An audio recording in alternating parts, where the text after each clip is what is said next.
On that note, let's talk weather with Chief Meteorologist Jeremy LaGoo. Jeremy, thankfully we haven't had any major fires in our region so far this summer, but my goodness, the conditions are certainly prime for wildfires right now. Yeah, and as we head through the next few days, it's kind of that prime fire start weather. So let's just all be careful. That's all I'm going to say right now. I'll probably beat that to death in the next couple of days, but we are under that excessive heat warning and it stays hot through Sunday. It does get cooler next week, but right now our excessive heat warning lasts through Saturday. The past 2 days I've been saying, I think we extend it to Sunday. That's actually up to the National Weather Service, but Sunday is looking equally as hot as the next couple. In fact, it looks warmer than today. Today we topped out at 100. Today we topped out just shy of 100. Sunday is at 100. 102 tomorrow, 103 on Friday, and 101 on Saturday. A couple potential records as we head through those days. And get this, it's not just the daytime heat that makes this so awful. It's what happens at night. We're still at 88 degrees here in Spokane. That is at the airport and downtown, and then on the north side of town. You get out of the influence of all that pavement or concrete, and you're at 69 in Deer Park, 70 in Sandpoint, 78 in Coeur d'Alene. Similar story there on the South Hill.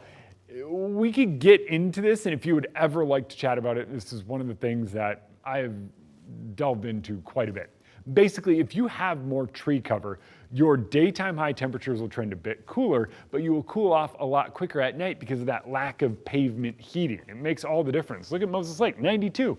Wenatchee up to 91 degrees. Now, when we're this kind of hot, keep in mind it's hot on the pets, but over the course of the next few days, this winds up taking a toll. It compounds upon itself day after day after day.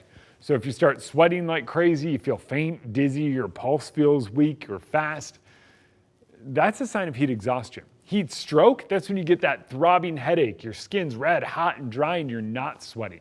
At that point, you need to go seek medical attention. And pay attention. Next couple of days, we're up in the triple digits, widespread across almost the entire state of Washington.